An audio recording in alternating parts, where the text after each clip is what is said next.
And we'll get more people come in and join. Mike, where are you joining us from today?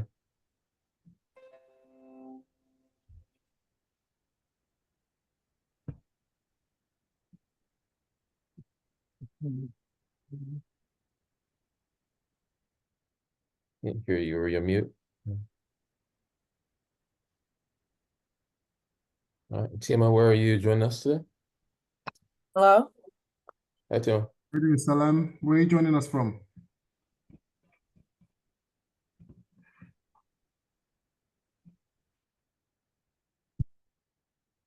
Everybody here okay? Can you hear me okay? You hear Isaac okay?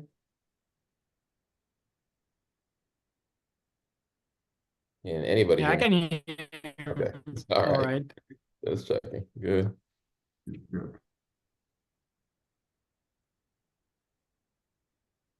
Yeah, we're going to give it a couple more minutes. Yep. We'll do that.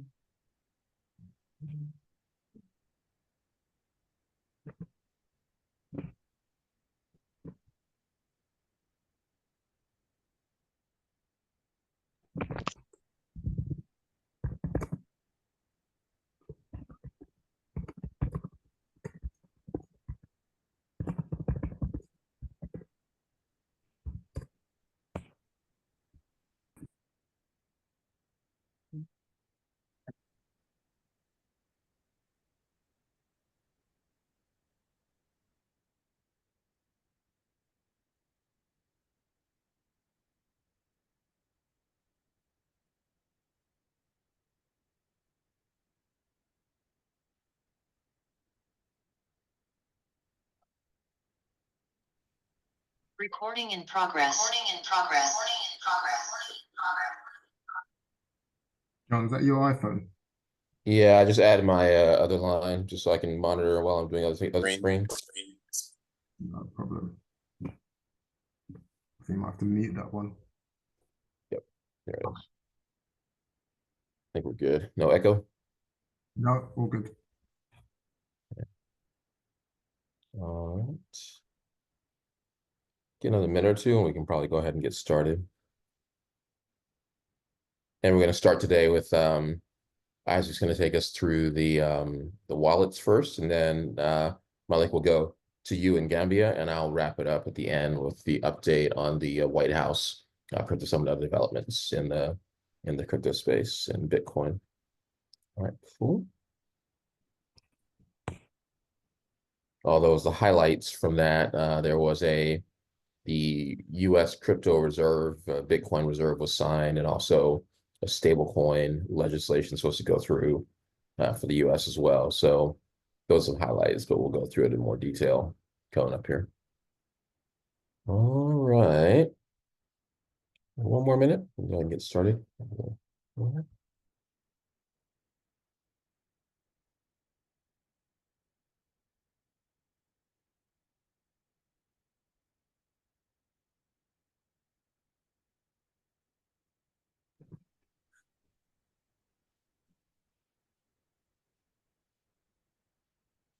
Welcome, Adele.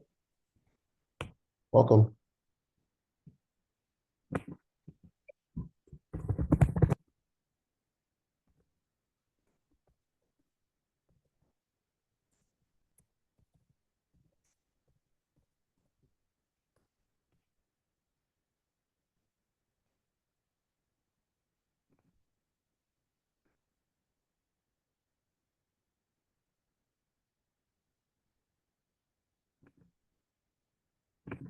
All right, Isaac, you want to take it away? We go ahead and get started, and somebody else join us. Okay.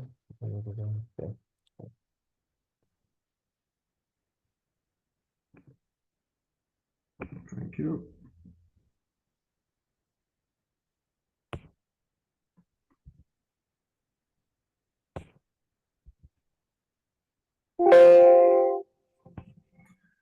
Hi, everyone. Welcome. It's good morning, good afternoon, good evening. I think we've got people joining from all over the globe at the moment.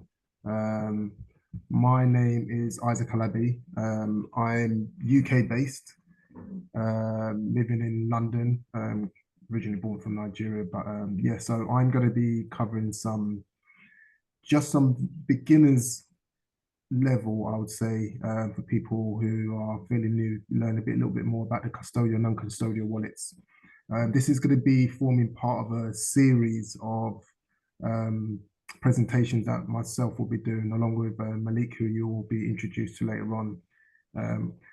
And we'll be talking about the custodial wallets, how you can transact on them, the differences between the exchanges and the offline wallets that people use in the crypto space. And we hopefully, when we wrap up the series, we'll be showing you how to move your coins, check your security, look out for anything that's unusual, and anything else that you want to learn in regards to wallets itself. So I've been in crypto for probably like solid last 2-3 years, and that's trading, just researching, investing, lots of different things. So I will get started now. So what we're going to be looking at today is looking at custodial and non-custodial wallets and solutions that are available to people in the market. And sometimes people get confused with thinking that they've got total access to their coins, whether it be Bitcoin, Ethereum, Cardano, USDT, or USDC, or any other crypto coin. So it's important to know the difference between where you've got your private address saved, or your token saved, that you have access to, or who else has access to them. So I'll start with custodial wallets, and a lot of these ones, you'll probably hear people say centralized exchanges. And this is basically, it's a third party that is looking after your coins. If you look at it as in the case of your bank is looking after your money. Custodial wallets are more or less the same. Your private keys are being looked after by them. It's on their platform. They secure it for you. They can see the transactions that you're doing on a day-to-day basis. And it has some benefits, and it also has some disadvantages. Onboarding for these is a lot more straightforward. You don't have to be very tech savvy to be able to store coins on an exchange or centralized exchange.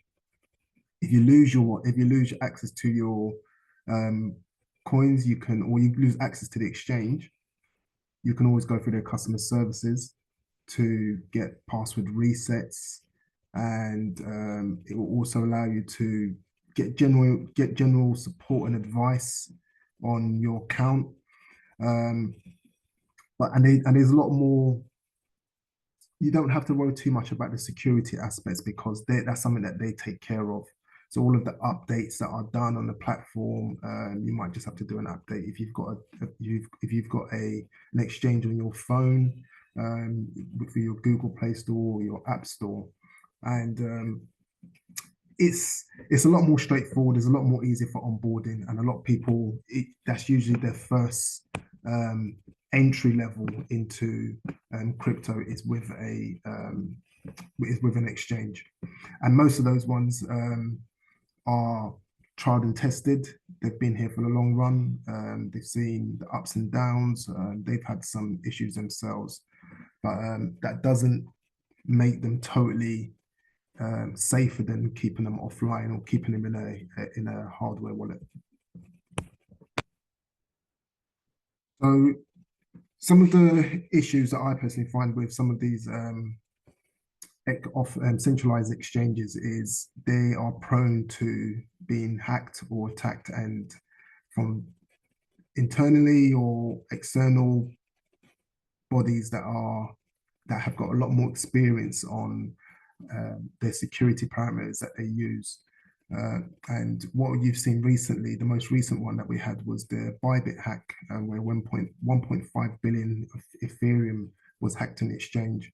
And what people have to understand the difference with some of these hacks is that it wasn't the actual coin or the token that was actually hacked. It was the exchange was hacked for the funds that they secure on behalf of people like us.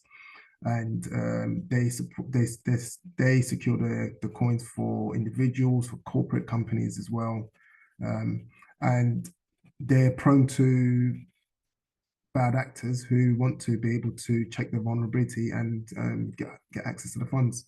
So that's what recently happened with Bybit. It's not the first time Bybit's been hacked. I believe they got hacked as well back in 2023, but this is obviously the biggest one.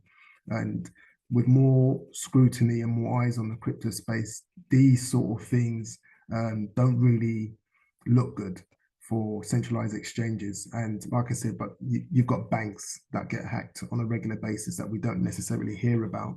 So there, it isn't, for me, it isn't anything different to what we're seeing in general centralized finance.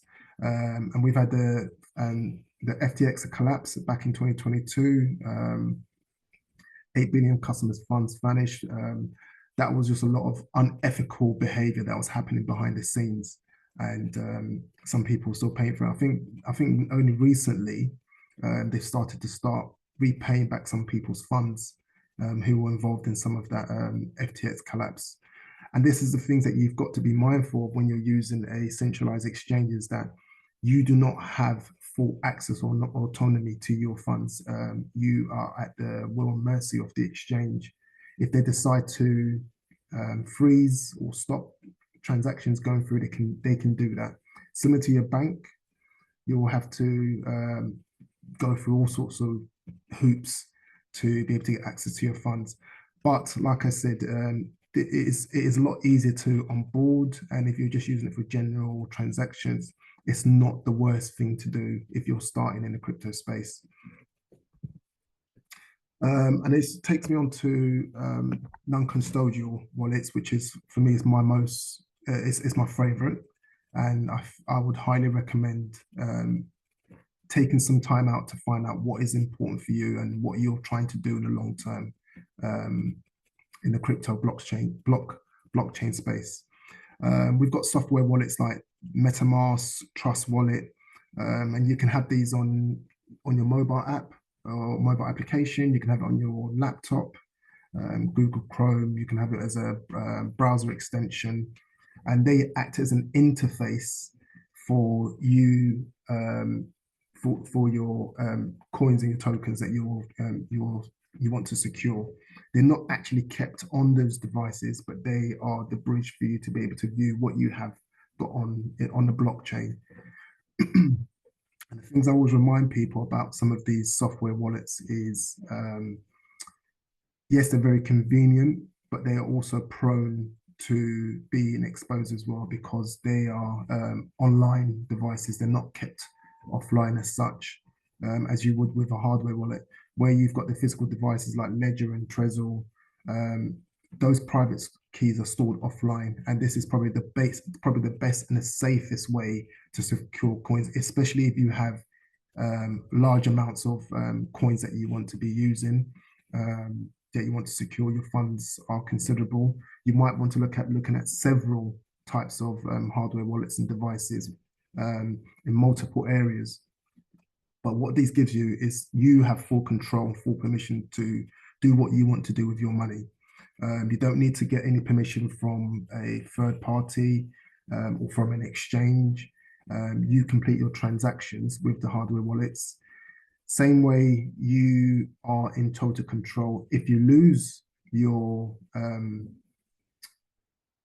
private keys, your safe words, then you no longer have access. So this is the risk that you take having full ownership, but it's definitely a risk worth taking if you want to have full control, and you want to be able to pass on a legacy. You don't need to ask about who it's going to be passed on to, as long as you give the person who's going to be taking over those tokens or those coins for you is how to access them and where they're going to be kept. And what you don't want to be doing is keeping them in the same area. So one of the things that people find is that doing transactions on the blockchain can be quite confusing. And this is going to be, like I said, this is the first part of the series where we're going to be showing you how you can find out where your transactions are going, how long your transactions are taking, how to do safe transactions on the blockchain as well. And most of the things that you'll find is that the blockchain is incredibly transparent. And once you've done a transaction, it can't be changed. It is there secure on the blockchain forever. No one can come in and change that transaction. It's gone through a series of checks for it to be authorized and for that block to be completed and then logged permanently in history. And this is one of the beauties of the blockchain and crypto, is that people can view transactions that are incoming, are outgoing. But obviously then this comes at a risk because you're not reliant on a centralized exchange to carry out the transaction for you. So you have to make sure that the public addresses that or where you're sending your funds or receiving your funds are correct. And that's why you always want to do, until you're fully familiar with transacting on a blockchain, you always want to do like a test transaction of a smallest amount, whether it be $1, £1, £5, just to make sure it's gone through fine. You've got confirmation, the person on the receiving end has confirmed they've received it, and then obviously build up from there to do more transactions. But like I said, further over the next few months, we'll show you how to complete those transactions and show you how to also check if you have if there's an issue with your transaction, because obviously let's say you're completing a transaction with a bank, you're at mercy of their opening hours. As with the blockchain, it's 24 hours a day. No one's sleeping. You can complete a transaction at any time, at any given time, and you can check if that transaction, how it's progressing. What you'll find is that at peak times, sometimes the transaction take a little bit longer and they will cost a little bit more for completing of those transactions. But these are the things that we're going to learn over the next few weeks. Just going back to the cold wallet. So like I said, I have two of both the Ledger and the Trezor. The Ledger is probably something I keep a lot more closer. The Trezor I keep a lot more closer to me for more frequent transactions, and the Ledger I keep in somewhere totally unknown to anyone, because that is what I'm planning on using for as a legacy as such. And the importance of having these devices is that you are in total control, as I've been saying before. And as you can see, so the Ledger Nano X is, it does have a Bluetooth feature as well. Some people say that can be compromised, but I have not yet seen any issues where it's been compromised. It can support 1,000 plus cryptocurrencies, similar to the Trezor. They both can support 1,000 plus cryptocurrencies or digital assets, because you can also put NFTs on their non-fungible tokens. The interfaces have been improving and constantly keep on improving. As before, we used to having to type in different keys and scrolling, and now you've got more touch screen interfaces, and they're just equally just as secure. And what you can also use is different sort of devices, because when you are setting up these devices to be able to view your assets on a blockchain, this acts as the interface for you to view where your assets are, the current value of your assets, or if you want to move your assets. They're not actually physically stored on these devices. All your assets are stored on a blockchain. What this is basically your interface to the blockchain to view those assets. If these assets get lost, get broken, you do not need to worry at all, because these devices are replaceable. Your assets are still secured on a blockchain. And this takes me on to the seed phrase, because your seed phrase basically is it's basically your route into the blockchain. And if you lose these devices, you can buy a new device, use your 12 or 24 word recovery phrase to then be able to then view again your assets that are on a blockchain. So a lot of people panic, oh, I've lost it, I can't find it. The most important thing that you need is your backup phrase. And some people, if you've got a considerable amount of assets on the blockchain, you want to make sure your backup phrase can't be burned and destroyed in a fire, or it can't, if it's stolen, you've got a backup phase of it somewhere, source somewhere else, and which I would definitely advise you have it stored in more than one location. And when I say stored in one location, you do not want to store it in a location that's on a laptop or that's on your phone. Nothing. Once you receive these phases, you want to write them down somewhere secure, and you want to make copies of them, whether it be on a metal device that you write the words down, in a book, just somewhere where you know it's safe and you will remember where they are. And if anything, God forbid, anything was to happen to you, your loved ones or people that you trust will know where to look to be able to locate these phrases as well. Because once you have those, you can be able to access at any given time your assets online. The software wallets are a lot more convenient. I totally would agree with that. I use Trust Wallet on a regular basis. MetaMask occasionally. I use MetaMask more as a bridge to be able to, if I'm doing further additional transactions through my hardware wallets, you can also use it as a bridge to access those as well. What you find with the likes of Trust Wallet is that your secret seed phrase is on the device, and for me that's why it reduces the security that you would normally have with a hardware wallet. And Trustware Wallet for me is a free device, is a free application. So yes, the security has been good, and usually where there has been compromises, it's usually down to the human error. But as for me, because I'm securing something of value for myself, I do not want to secure it on something that I've received for free. Trust Wallet is a free application you can download, and it then obviously allows you to be able to view everything that you have on the blockchain. They can be prone to phishing threats. You might see some emails that you get telling you to log in, or your application's being compromised. Sometimes people have gone on to a wrong MetaMask website. You might search MetaMask online and you feel you're on the right MetaMask, but actually someone's created a dummy version of MetaMask. And in the moment you enter in your secure phrase, they now have access to your wallet and they can move your funds instantly. So what I would always encourage people to do is reduce the amount of assets that you have on mobile applications, and make sure you keep those ones more on your hardware. Keep your Trust Wallet for just general transactions. If you're sending payments here, or if you're moving tokens from an exchange to your Trust Wallet, just keep it at a minimum, because it definitely does reduce the risk. You do not want to keep a crazy amount of funds on a mobile application. And same way with these, you make sure you write down the backup phrase. But with these Trust Wallets, and you can always go online to view these at any given time as well. And what I would remind everyone is that when you are doing these online, you are then obviously prone to people who might be able to, if you're using a public Wi-Fi, for example, you'll compromise your security.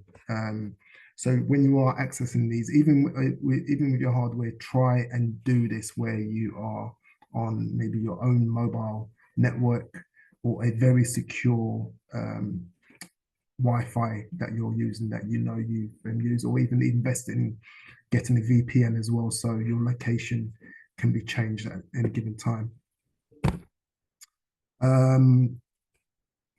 One of the things that people sometimes forget to do is to add in the extra layer of security. And I would highly recommend that, regardless if you're on a centralized exchange, or if you're going through your MetaMask or Trust Wallet or any other device, add in as many layers of security as possible. Because if you are compromised, the more layers of security is better for you, because obviously it will hinder anyone being able to access your assets.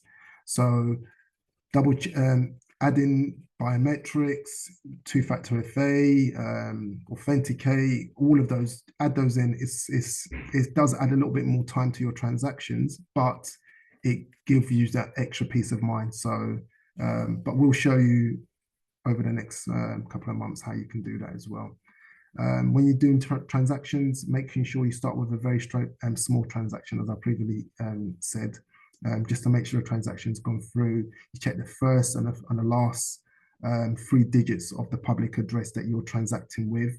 If you're giving your public address for someone to send you some funds, making sure that you're using the right network as well, because sometimes you might have the right address, but you've asked them to send you USDT and they've sent it on a totally different network. The money's gone. Just as simple as that. Those mistakes can be made, and if those mistakes are made, try and do it with as small of an amount as possible before you're sending considerable funds over.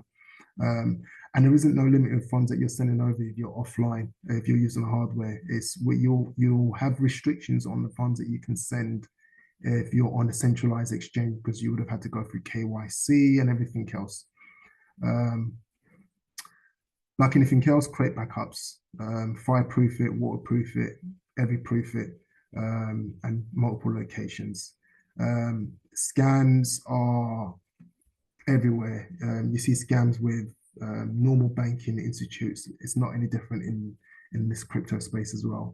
It's probably because it's still very new. It's probably a lot more, and this is why we still are in the infancy stage of this digital financial revolution that's happening. So I'll definitely be going on how to look out for scams and what things that you should be aware of over the next few series, and how you can do some more due diligence before you invest into a project to make sure the project is legit. I've been on the receiving end of multiple crypto scams or projects that were promising infinite wealth, and this is in the very early stages of getting into crypto, and it can put you off, but it hasn't put me off. It's a university of learning, and it's a very valuable exercise for you to go through sometimes to realize that, okay, this is an opportunity to change my life and other people. Take the time to do that extra bit of due diligence. But this is why we've got the Wakanda group set up, and we've got the Gambian group set up as well, for people to make sure they ask the questions in these communities, so we can go away and do some extra checks for you if you're not sure before you get involved in a project or before you invest in a coin. Ask the question in the group, and we can ask people who might have a little bit more experience to assist you as well. Choosing the right wallet is basically down to the individual. For me, it was an expensive lesson that I realized you can't keep all of your funds on centralized exchanges. And when you come across the restrictions that you can't move your own money, it reminds you of just in the normal centralized financial exchanges. So you decide to take it offline because you're in total control. But you want to make sure you've got something that's secure and is trusted. And when you are even buying these hardware wallets, make sure you are going to a trusted source, because like anything else, you could go onto a website, you're thinking you're buying it from Trezor or from Ledger, but you're not. Try and reduce third-party purchases unless you are totally confident with the individual selling it. I would never recommend anyone to buy a hardware wallet from Amazon. You don't know if it's been compromised, rewrapped, and sent to you, or if it's been used before. You want to invest in this as a brand new asset that has never been touched and tampered, and you'll get the alerts on the application once you're registering it for the first time. I'll share a few videos in the group that people can have a look out for, to just be aware of any red flags. Software wallets, keep it for regular transactions, day-to-day transactions, small remittances that you're sending to friends and family. While you're doing some research, you're jumping into a project, just use your software wallets for that. Trust Wallet, MetaMask, and just start on very small amounts. And this is all my own opinion as well. People can obviously make their own choices on what feels best for them, because some people doing other things and it's worked for them for a very long time. I do a lot of trading, not as much now, more longer term swing trading, and obviously you've got to do that through an exchange of some sort, Qcoin, Binance, Bybit, and or Coinbase Plus and all the others as well. And then you've got all of the other meme coin trading applications that you can do as well, which isn't something that I'm very skilled in doing. Just learn. Take some time out to read. Like I said, we are in the infancy of this digital revolution. So, and you feel sometimes you want to just get into the crypto space and just hit a home run. But if you can take the time out to do some extra research, ask the questions, it will go a long way, just like anything else. Crypto, the blockchain isn't going away, and you've been seeing the news, it's all everywhere in the media. So just try and plan your 10, 15, 20-year plan for how you're going to make this generational wealth. And that's me wrapping up. Opportunity for anyone who's got any questions. I'll stop the share so I can see. I see some questions in the chat. Anyone's got any questions, feel free to unmute, raise your hand, and then, yeah. Any questions?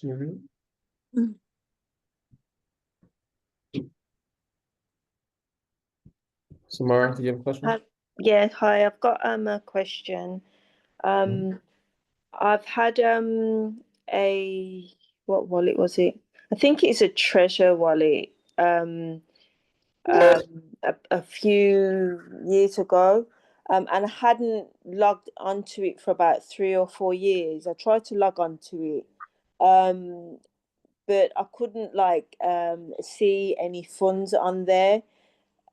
Somebody did advise me if I've got the seed phrase, I could put it in like MetaMask and check it there, but like I found the process of trying to get back onto it a bit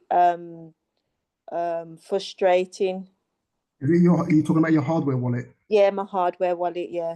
You can. It might be that the device needs an upgrade, because some of them have done some firmware updates over the last few years as well to make sure they're more secure. So you might need a little bit of tweaking just to get it up and running again. If that is the case and then you should be fine. If not, if the device does it switch on? Yeah, the device switches on and everything. So when you try and go into it, is it that you are having problems with your password getting into it, or can you actually fully access it? As far as I could see, I could fully access it, but it was just saying there was no funds on there.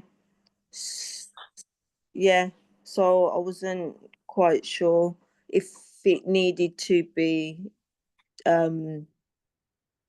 updated like what you were saying, and I wasn't quite sure. So maybe do I need to probably like delete the old one off my computer?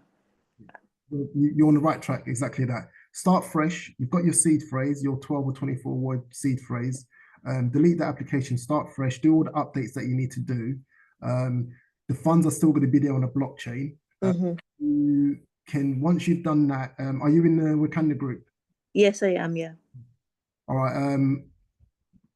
Well, we can have the conversation in the group because other people will learn from this experience as well. So yeah, those updates, drop me a line in the group, and then we'll see where you're. If it's successful, great. If not, see what you're seeing and what you're not seeing, and then from there. If you did want to do something where you want a little bit more assistance on it, one of the things I would suggest, if you do go to anyone to assist you, you don't need to give them any of your information. I want to be able to talk you through the process on the phone without even going onto your laptop or your devices and anything as well. It's fairly straightforward. It might just be a case that you just need to start fresh, do the application, and do the necessary updates. Okay, yeah, thank you. Thanks, Isaac. Any other questions from anyone else? Cool, no problem. All right, thank you everyone for your time. I'm now gonna pass over to Brother Malik, and he will start his presentation on deep dive into cryptocurrency in the Gambia.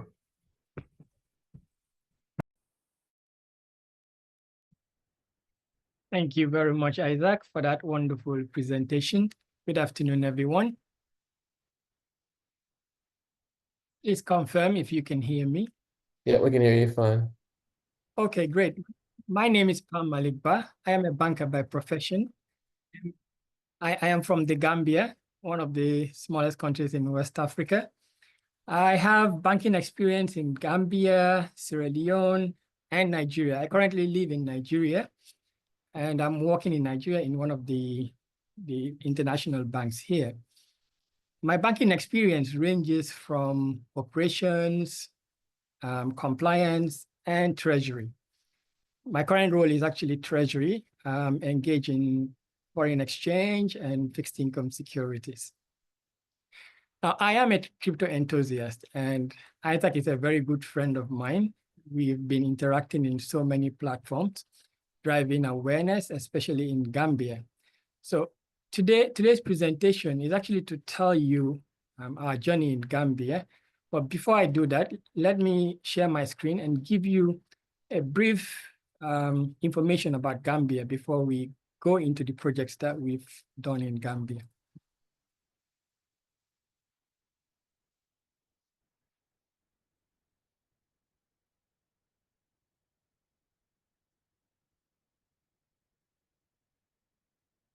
Please let me know if you can see my screen.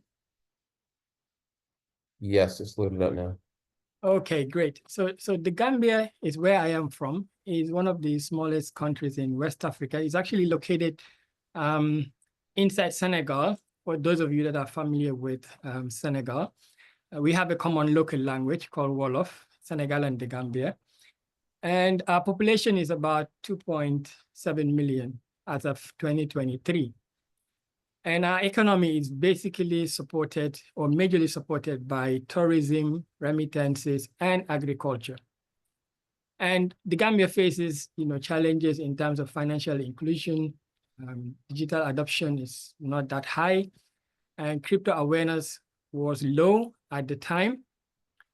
And the government stance on crypto is actually mute. They're not saying anything. There's no regulation around crypto, and they're just cautious about it. So it's currently a friendly place, I would say, for crypto, because there's no regulation restricting the use of cryptocurrencies. Now, that being said, let's jump right into it. Let's look at our first crypto project. What was our first crypto project? Now, what we did was, the first thing we did was to create awareness and build a community. Now, I started that project with some few friends where we created Telegram groups, WhatsApp groups, and Twitter groups. And we hold spaces, Twitter spaces, webinar, and just ask me anything, meetups, and all of those things. And it's been a very good project, I would say, because it created a lot of awareness. The first thing that comes to mind is a scam, right? So we had to change that narrative by engaging people, businesses, entrepreneurs, students, and all of that to change that perception, that narrative that crypto is all about scam. And we've done pretty well, right? We've done pretty well. We have a community of over 300 members, and we'll see as we go through the presentation. So the next project, what we did was to engage Binance to actually list our currency, that's the Gambian Dalasi, on their P2P platform. So that way it helps create a market, a P2P market in the Gambia, where people can easily access digital assets like Bitcoin, USDT, and the likes. And we were very happy when Binance announced that they're listing the Gambian Dalasi after we wrote to them. And not only Gambian Dalasi, they also added the Sierra Leone currency, that's the Leones. So Sierra Leone is also listed. So we have the Gambia Sierra Leone, because the whole idea was, let's have a market first. Once you have a market, it creates, it makes it easier to create more awareness and also to drive trade, right? You just don't want to sell within your country. You want to sell beyond borders. And that was, some of the messaging we were putting out there for people with businesses that, look, you just don't have to limit yourself in the Gambia. You can actually sell beyond Gambia.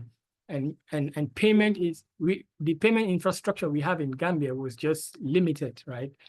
So it was difficult for people, especially small businesses, to leverage e-commerce platforms to sell beyond Gambia. And to receive payments, it was a challenge for most people. So when we introduced P2P and also crypto trading, it was well received, and it helped a lot of people in terms of receiving remittances and also receiving payments for their businesses. Now Binance, really kudos to them. I think after listing the GMD on their P2P, it just opened the doors for so many other opportunities. Now, some of the successes we can measure is actually the increased literacy. Like I said, when you mentioned crypto before, the first thing that comes to mind was scam, fraudulent activities and all that.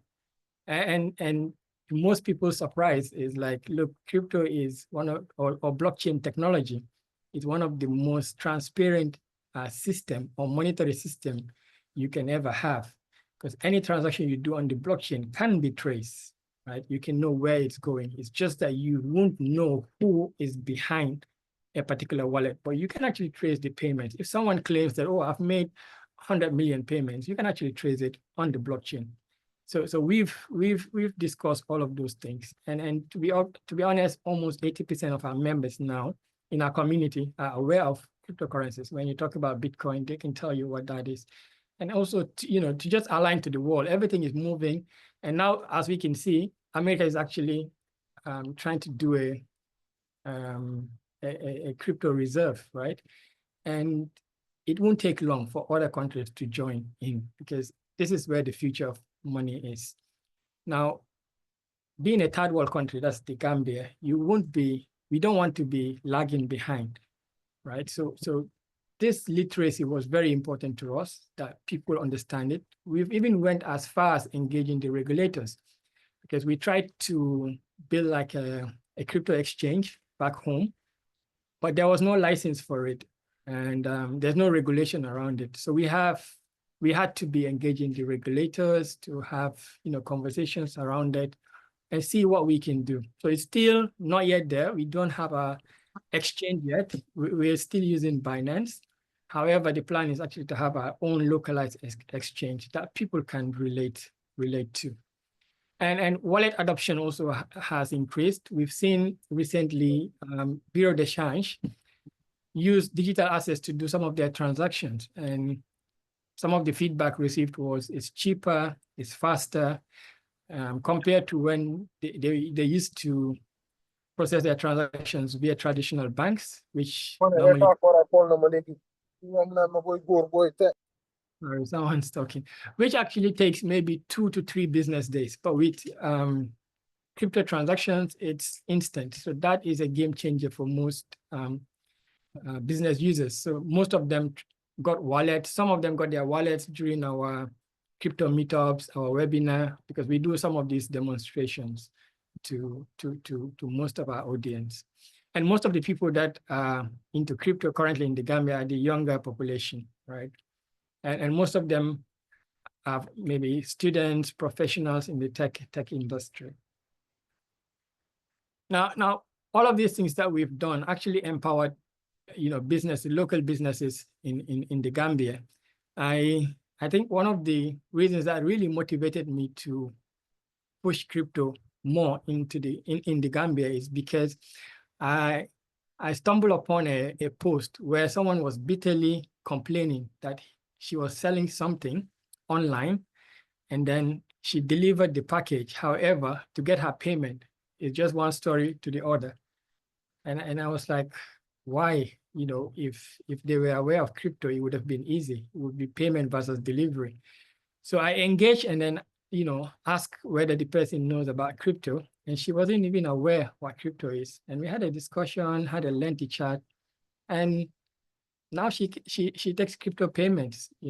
She uses crypto to sell her merchandise beyond Gambia. And also another friend who has an e-commerce business, he works in the tourism sector. So he sells all these African beads, shirts, and all of that. And he actually also embedded crypto payments on his platform. So you can actually pay with Bitcoin on his platform. We also have a travel agency, Bah Travel Agency. He also embedded crypto payments, that's Bitcoin payment on his platform. So when people are doing air freight, right? So he actually does it for them. And he charges both in fiat and Bitcoin. And that is actually a game changer because it was never there before. And most businesses are becoming more aware of this opportunity and they're leveraging on it. And also people receiving remittances. Before, when you get a remittance from maybe one of these IMTOs, you don't get the chance to negotiate the exchange rate. You just get whatever they gave you. So if your brother in the diaspora sends you $100, maybe the exchange rate in the market, right? That's the true exchange rate in the parallel market, for example, is 72. A bank can choose to give you 70, and there's nothing you can do about it. Or an IMTO can choose to give you 70 or even lesser. And you don't have the right to negotiate. But with crypto, right, and with the P2P system, people have the right, and people can determine what levels they want to receive their USDT into dollars. And that is actually a major game changer.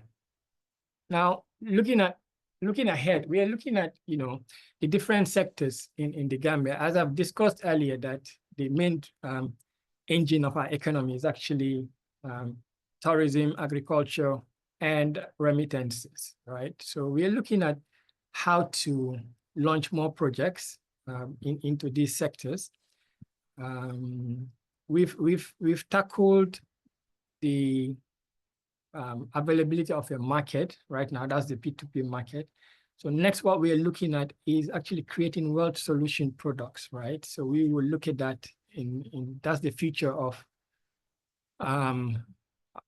that's the next step, right, in the projects that we run. We're looking at tokenizing assets because we've noticed that we don't have wealth solution businesses in the Gambia, right? So if you're in the Gambia, let's say you want to buy a treasury bill, you must have a certain amount of money, let's say a threshold of $25,000 for you to actually have access to local securities to invest. So we want to change that. We're working on a paper to also engage the regulator because recently they have launched the capital market. It's not yet fully operational. So we want to seize this opportunity to engage and see if we can, tokenize some of these securities and issue ICOs, right, to tokenize some of these coins and democratize it so that everyone can have access. It's not just for the wealthy.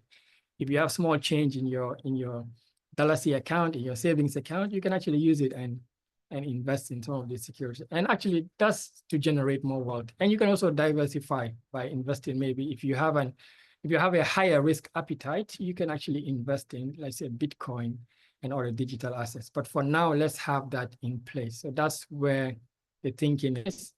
And we hope to achieve that in the near term. Do join us. If you want to learn more about what we're doing, you can actually follow us on, we have a Twitter, a Telegram group, Gambian Crypto. You can also contact us on email, right, at gambiancrypto@cloud.com. You can send us an email and we'll respond to you. That's it from me. If you have any questions, I'm happy to take them now. Thank you. Questions for Malik? I'll actually start with one, actually. I think you said about Binance. Is that popular as far as being a crypto exchange and widely used for Gambia? A lot of people use Binance. Yes, a lot of people use Binance, and because you can easily trade against the fiat currency, that's the Gambian dollars. But I think it's the only exchange, I would say, that actually offers Dalasi P2P market. There was another exchange, but the regulation wasn't that good. There were a lot of scamming happening there, so people prefer Binance. So people use Binance to trade. And when for Binance, can people also directly withdraw money, crypto to fiat into their local bank account or local accounts as well? Is that, do they do that there? No, you can't link your account directly, right? But you can actually just do P2P. It's just a P2P market. P2P, okay. P2P. Other Just questions? had a quick Go ahead. question. What is the fiat exchange rate for the Gambian dollar to the USD? So currently ranging between 73.5, 74. Oh, okay. All right. Thank you. You're welcome. Other questions for Malik? And also for Isaac on the wallets, since I think you got a little bit, you're on the top of the hour.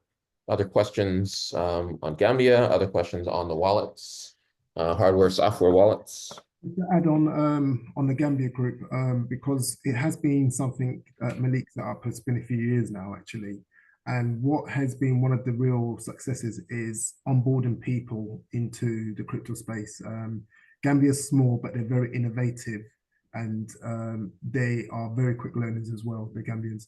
And we've done transactions in the group. We've got some very trusted members of people who are assisting people. We've done some face-to-face, I've done some face-to-face transactions with people when I was in Gambia as well. And what you find is, yes, there has been some issues where people have experienced some involved in scams, but I think apart from that one issue we had where there was, I think there was just a bad actor in the community and I'm talking about physically in the community in Gambia. There hasn't been any other issue. People are a little bit more, definitely more aware to what's going on. They're asking the right questions. They're approaching the right people. They're in touch with what's going on a macro stage as well as on a local. And it's seeing the growth it's been really impressive. And obviously, Gambia is surrounded by lots of other regional countries, Nigeria, Senegal, Ghana, Guinea-Bissau. It's not just the Gambia that they're transacting with, it's everyone else in and around Gambia as well. I've been doing transactions from Gambia to Tanzania to South Africa. So it offers so much more than when some people feel, oh, it's just a small market, it's a small group. It's a lot bigger than that. Thanks, Isaac. And if you guys can share the link, I think you have our Telegram, Isaac. If you guys want to share the link for the Gambia group for people who are interested in that. And Sure, then will anything do. else so people can check that out. We like to connect everybody. Sure. Other questions?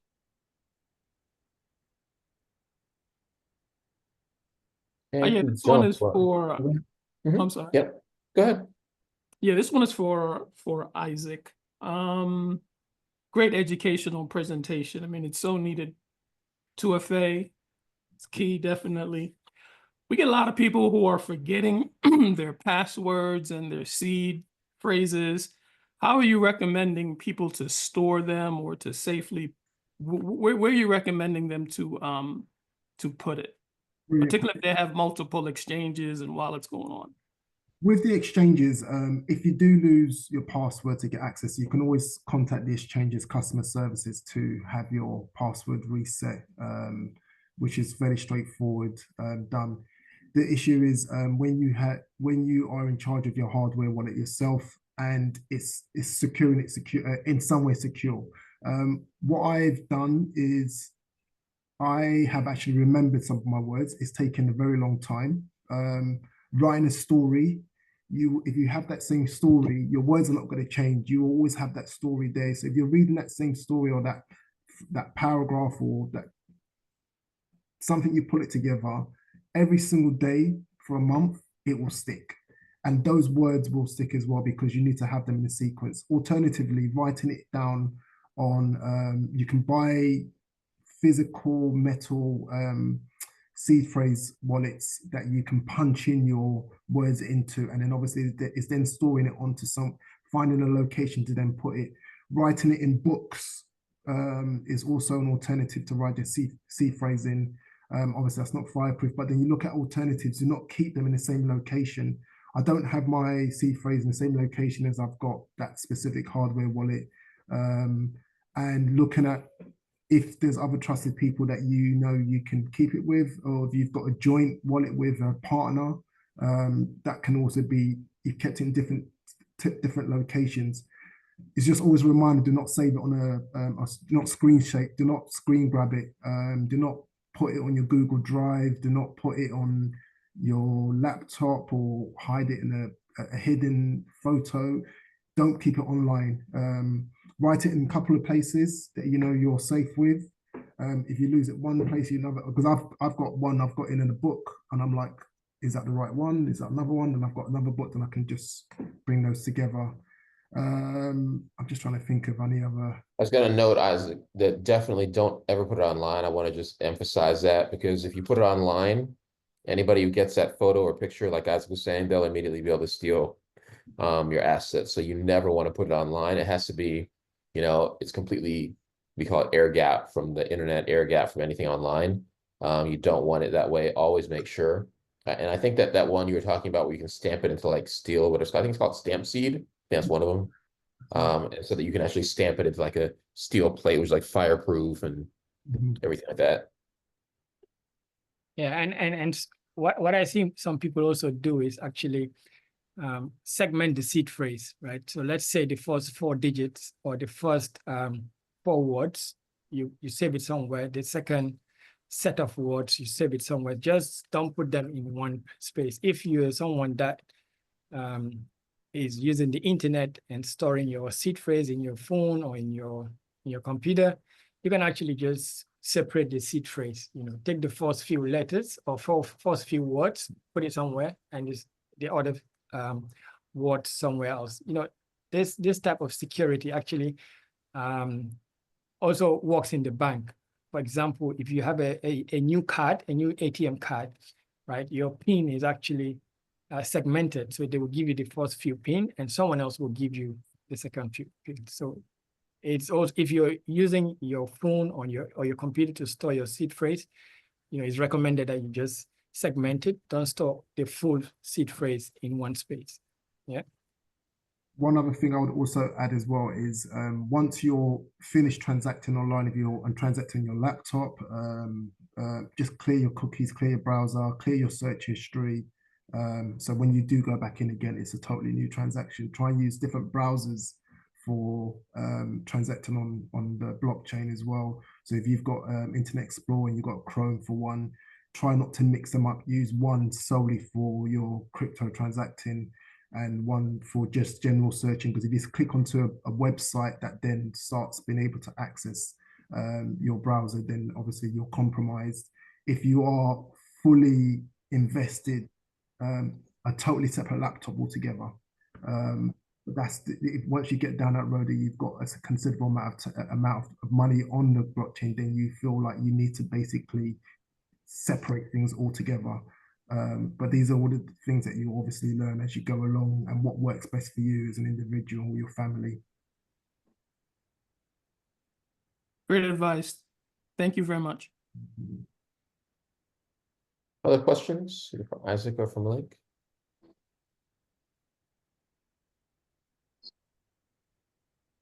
Can be on the wallets, can be on Gambia or related topics. All right, got the email there. Okay, and Malik, if you're in the our Telegram group, if you want to include your contact information there too, that way everybody can reach you.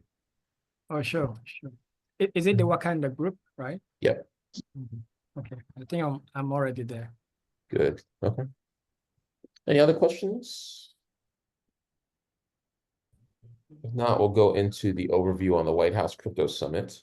I'll apologize in advance. I didn't do a very fancy presentation for this one, but hopefully we'll give you guys the idea of everything. Some pretty interesting things that have been going on there. So let me share my screen. Oh, what other question? Okay, cool. All right, this is a view of the White House Crypto Summit. It happened yesterday. And you can see, all the different coins, Michael Saylor, Bo Hines, of course, Bitcoin, Trump coin, which kind of pumped and dumped, and I don't know what they're doing with it now. BTC, ETH, Solana, and then we have CRO, which is the crypto.com. This is their CEO, Matt Wong, who is involved with Uniswap and you can see all the coins there associated with those. Kamsame, who is managing partner, Multicoin Capital, Solana, you can see again, HNT, Render, and then the co-founder of Liberty Financial, which is that is Trump's company, I think.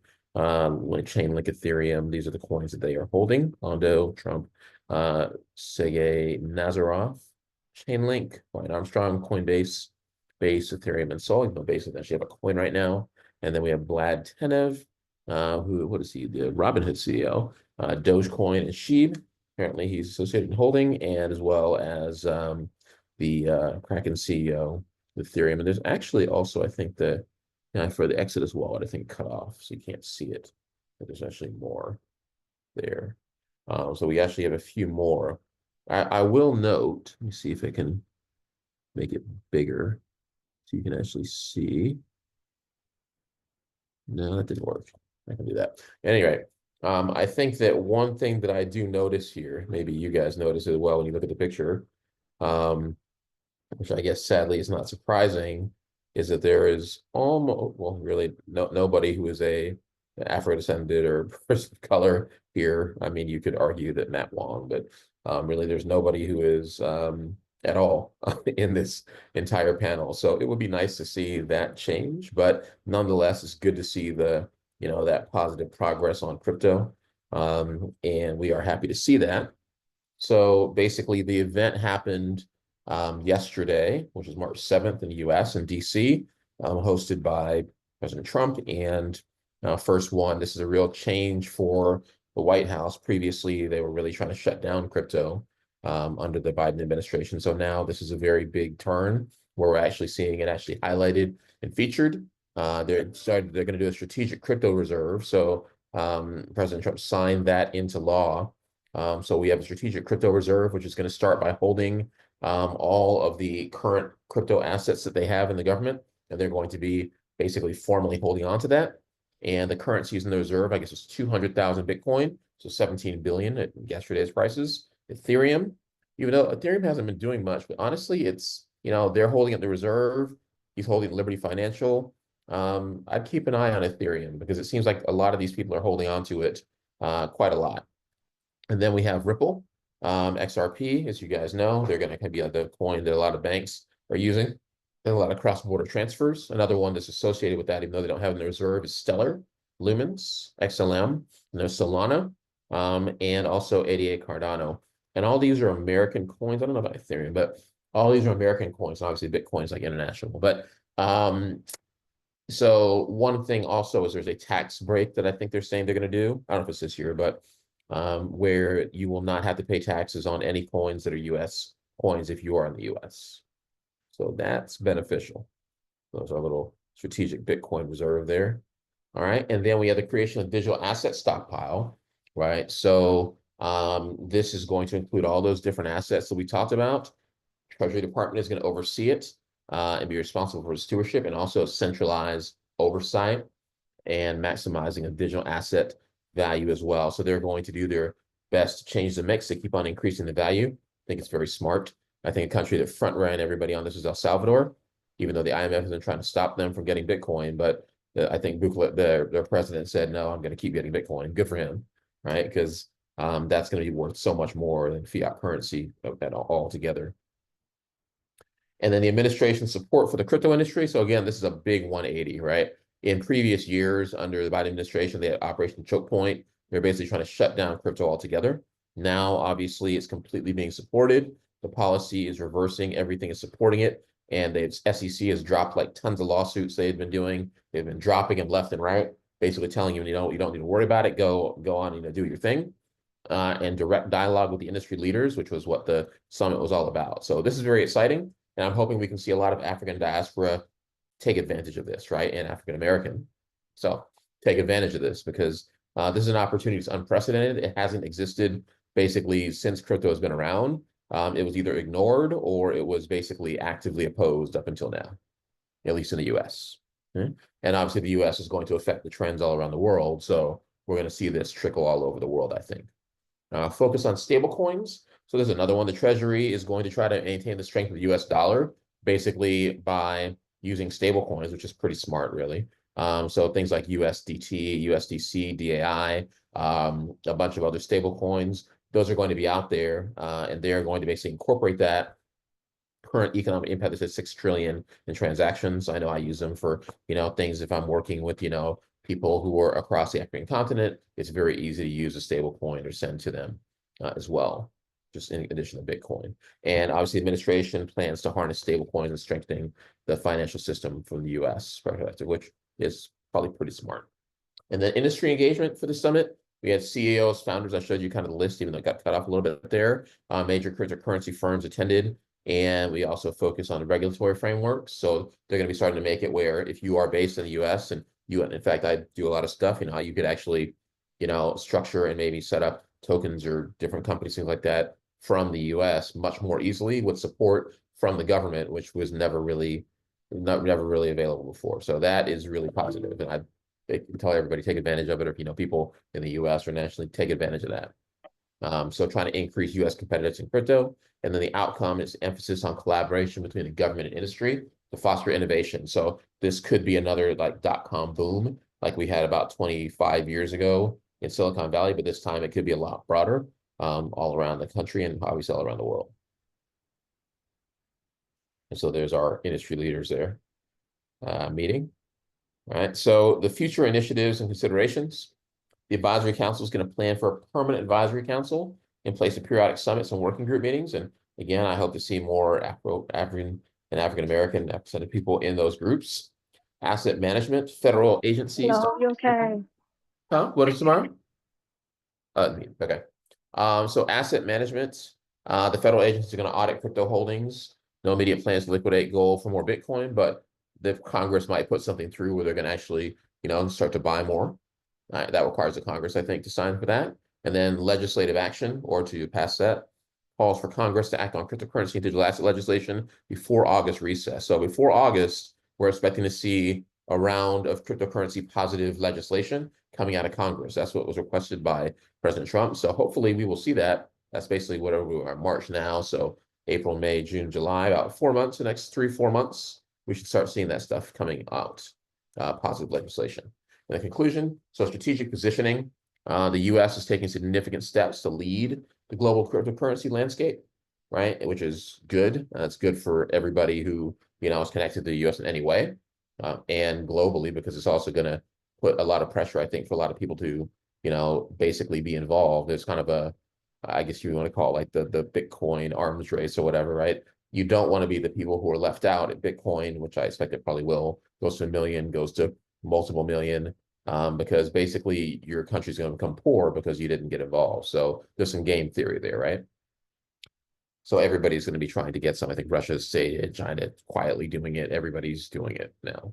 Collaborative approach, ongoing engagement between the government, industry, stakeholders, and leaders is crucial. So that's happening, and looking forward, focus on the integration of digital assets into national financial strategy and ensuring regulatory clarity for investors, which is great because up until now it was like basically like shooting blind. You had no idea what was going to be approved, what was okay, what was not okay. People were debanking people, all kinds of stuff. And so this is going to become very clear, and it should really become like a golden age of like basically Bitcoin and crypto probably over the next 4 years, which is really good. You can see I've got our AI generated image here with lots of African-American, Afro-descendant people here. And I really am hoping that we are able to really get ahead of this and get involved in it and really benefit, because this is basically a new financial system that's opening up right now. And this is something we don't want to miss out on. But we know for those who have looked at the financial systems, I know I spent a lot of time doing that. Basically what happens is that we, as kind of a people group of Afro-descendant people, we are left out of that financial system. I don't care if you're in Africa and, your currency, like the Naira, is just like losing value wildly against the dollar, or Zimbabwe, which is completely out of the financial system because of sanctions, or whether you are in the America and you're African-American, and we have what we call redlining, which means you can't get mortgages, you can't get certain business loans. They won't say why, but it's because basically, there's an intentional kind of circling of the Black American or African-American community. So this is happening all over, and there's a very good opportunity with this switch to a new financial system, positive legislation, that if we're really watching this and we're really, keeping track of it, we got a really good opportunity to, benefit and to really be ahead of this financial system. There are several coins like Odu and several others that are owned African diaspora, African American owned, and a lot of other opportunities. So I think this is really a great time for us to be doing everything we can to get in front of this, like you guys joining us for the sessions, the Wakanda meetups for sure, and all the other meetups that are out there, right? And so these are the key outcomes from the summit. There's going to be a lot more stuff coming out, I think, over the next several weeks and months. So watch it carefully because this is really going to be a great time of opportunity. But obviously, there's a big risk that if we don't pay attention, it could also be a great time of being left out again. And we don't want that. So this is a great time of opportunity. And I'll open it for any questions anybody might have about that, the White House summit or anything else. But this is a really exciting opportunity. Right now, everything is going basically crypto Bitcoin positive across the US and basically going around the world. So for Africa, for diaspora, for the Caribbean, Africans wherever, Latin America, Europe, Asia, very big opportunity right now. Maybe one of the biggest in any of our lifetimes or multiple generations. Probably since colonization, honestly, and slave trade. So, thoughts, questions? Nah, man, great summary again. I live in Washington, D.C. That summit took place right down the street from me. Oh, nice. Okay. But of course, just like how you're saying, awareness, we were not invited to the table on that meeting. But that's okay. That's why your group is doing what it's doing to really educate and make that awareness available to everyone. So it's very powerful. I did have a couple thoughts on that that came to my mind. I signed up with Exodus about 5 years ago, and it was a decentralized wallet. So I was just wondering, why would a decentralized wallet company be at a summit where there's no KYC and there's no reporting of that nature, unless it's changed since I signed up? Well, there's still, they are decentralized. Obviously it's owned by a single company, so it's not that decentralized, but but it is, like a DeFi wallet basically. So, you don't have to KYC. I think that what's happening, everybody wants, a seat at the table, right, Winston? So, look, this is all happening right now. This is exciting. Everybody's like, hey, there are people who are like, I'll never speak to that guy. And then they're over in the meetings, right? So, everybody knows, what, if the power shifting, the dynamic shifting, I want to see the table, right? I want to be there. And I don't blame people for that, right? Because, you want to be in the room, right? If, everybody's determining what's going to be the policies going to affect the next 50 years, I want to see that table for sure, right? So I think that's why they're there. I don't know that it means anything besides that, but a lot of these people, like 2 years ago, they were like having bank accounts shut down. They were being sued by the SEC. They were, so this is like, it's like, I don't know, it's like coming out of like PTSD or something, right? For a lot of people, right? Because they're like, oh my gosh, now I can actually have a seat at the table and hear people speak, have my voice heard. That's a big deal, right? And as you said, I would love to see a lot more representation from our communities as well. But yeah, this is positive for sure. Definitely. And then I noticed that the XRP is a part of the crypto strategic reserve. So yeah. Does that mean that the Ripple Labs lawsuit that's been going on for so long is finally coming to a conclusion, or do you have any information on that situation? I don't want to misquote here, but I think the SEC actually decided to either settle or not proceed further. I've got to look at the latest on it, but yeah, I think XRPs they're good. Trump's not going to proceed against them, as far as I know. So I've seen like at least like 3 to 5 rounds of different companies. They stop charges, stop their legal actions in the last week or two. So I'm pretty sure XRP is among those. That'll be great. I got a lot of XRP. Yeah, so it's definitely a very good. And the thing that's funny to me, I'm in obviously different groups. I'm not sure which one of the different groups you might have seen this, but I'll talk. And people we're talking about it like, oh, we didn't get this, we didn't get that. I'm like, you realize that like a year ago, like you almost had to hide if you were doing stuff with crypto or Bitcoin because it was that bad, right? So this is super positive as far as I'm concerned, right? No, I agree totally. Well, it's all coming out into the light, which I think is a really good thing. Other questions, other thoughts, commentary? But yeah, for sure. And Winston, where you are, like you said, around DC, definitely look for opportunities to see if you can engage in that side of things, because we need people to, be engaging in that, whether it's like local communities or, even like, I don't know, local DC representatives, but having people, get into this, because this is like, in my opinion, the single biggest opportunity to restore generational wealth, both from the slave trade, both from colonization, for Afro-descended people, right? Because, I mean, where else are you going to see these assets that are going up sometimes 100x, sometimes 1,000x? I mean, that's where you're going to restore your wealth, right? You don't restore your Absolutely. wealth putting money in a bank account and getting 4%. That's never going to work. Never.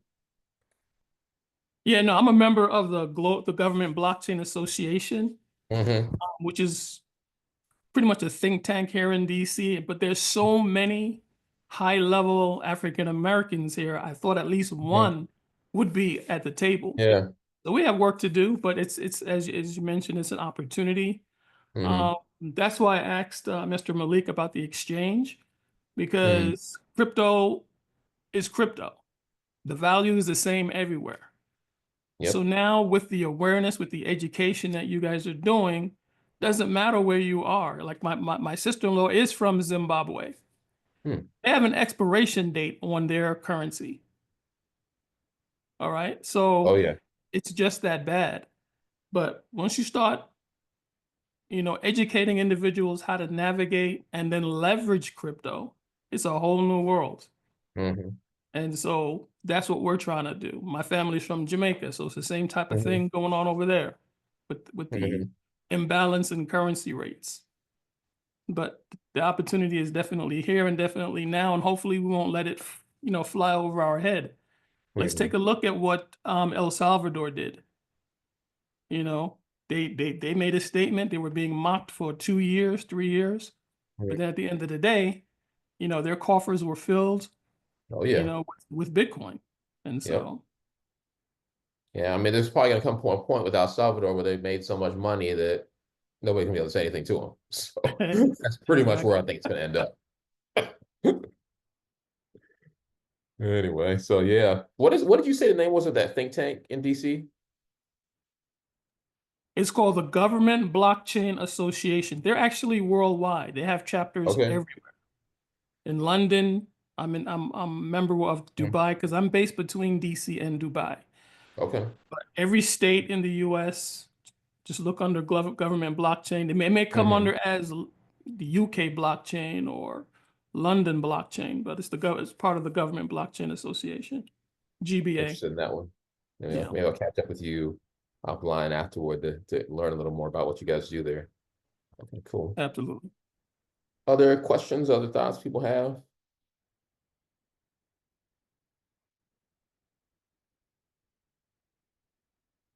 Yeah, this is really a really big opportunity right now. So, please let people know, talk to people, share what we're doing with the meetups and any other groups that, are focused on what we're doing here as well. Any group that's gonna be able to help. If you guys are interested in helping support what we do, I usually give some referral links that you guys can use. So that helps to keep the meetups going, and supporting there as well, and just letting people know.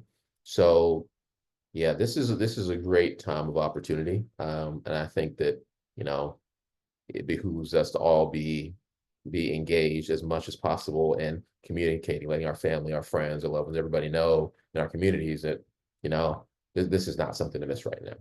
So don't miss out. Ooh, all right. If there are no other questions, any other general questions on anything that we had today, any topics, anything anybody would like to talk about before we wrap it up? Okay. Yes. Hi. Hi, Vanillin.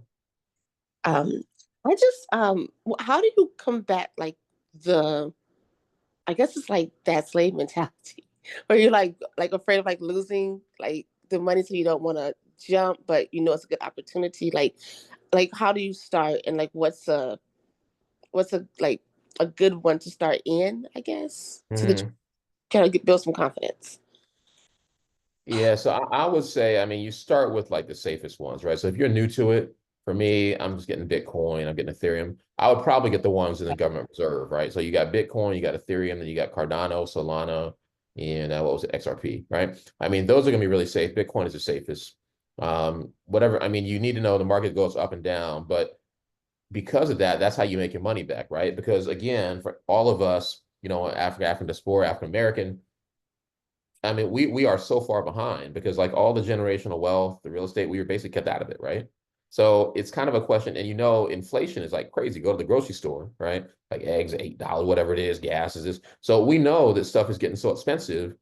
Inflation is double digits, and all you can make in a savings account or like a bond is like 2%, 4%. So there's no way that you're ever going to build any wealth there, right? You're just kind of stuck on a little hamster wheel, running in a circle because you can't get ahead.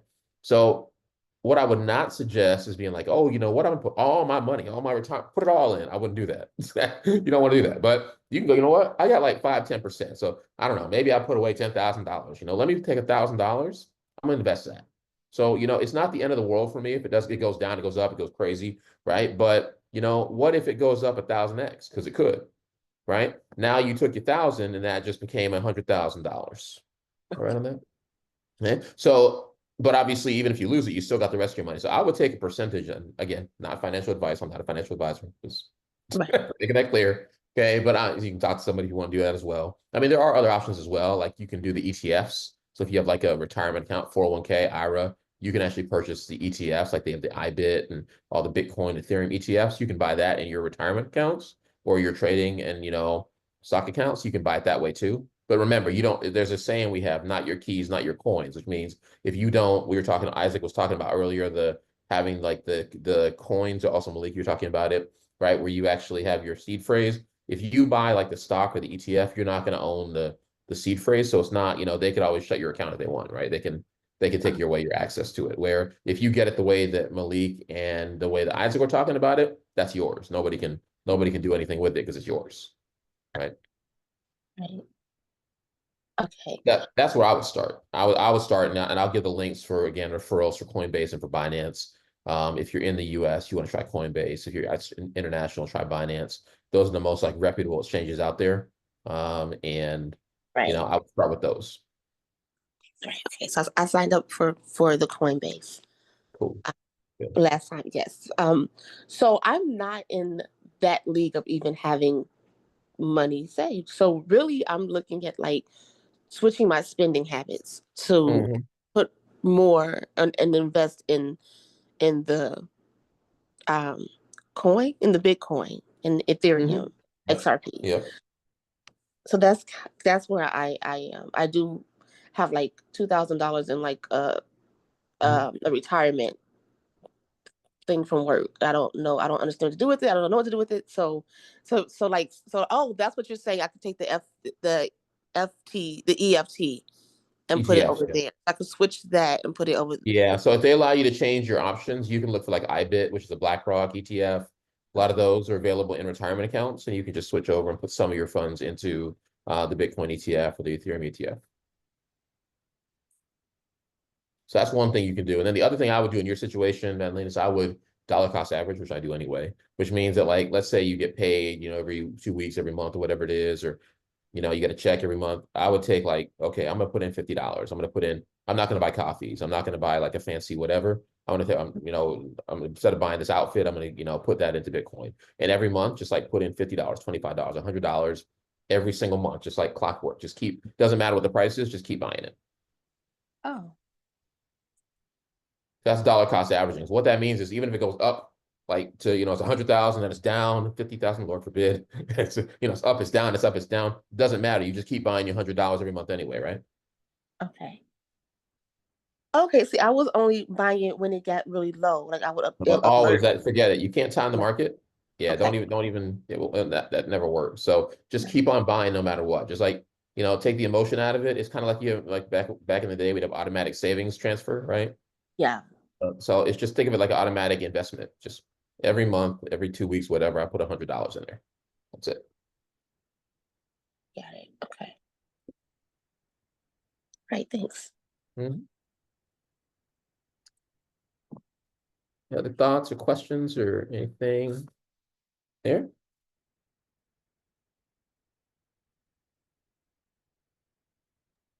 Yeah, John, Yeah. I just want to Yeah, go put ahead. numbers to Mhm. what you just said, right? To the lady regarding, dollar cost averaging. So when Mhm. Bitcoin was down to around $17,000, right? I was DCAing, putting like $300, $200, up to the Mhm. tune of $2,000. So when Bitcoin spiked to $70,000, my portfolio of $2,000 rose to about $9,000 to $10,000, and that's within 1 year. And I don't think you can have any other investment that can give you that huge return. Well, I don't think so. Yeah. So it was mind blowing. So I always like Yeah. to use that example to show my colleagues, my friends that look, this is what I did. I can show you the transactions when I was buying them, and this is where it is now. And you can choose to liquidate it. You can choose to part liquidate and do something else. It's great to consider. Yeah, I mean, it is the best performing asset over the last decade. There's nothing that's performed better. So, I mean, definitely, like you said, I mean, I'm always dollar cost averaging. I don't really care where we are in the cycle. I'm just always dollar cost averaging. And I definitely suggest, the same thing, just keep on buying it, keep on buying it. And obviously, if you want to take some out, I would tell you because of all these people like, MicroStrategy and BlackRock and government, U.S. government, everybody's buying it now. All the countries buying it, Salvador.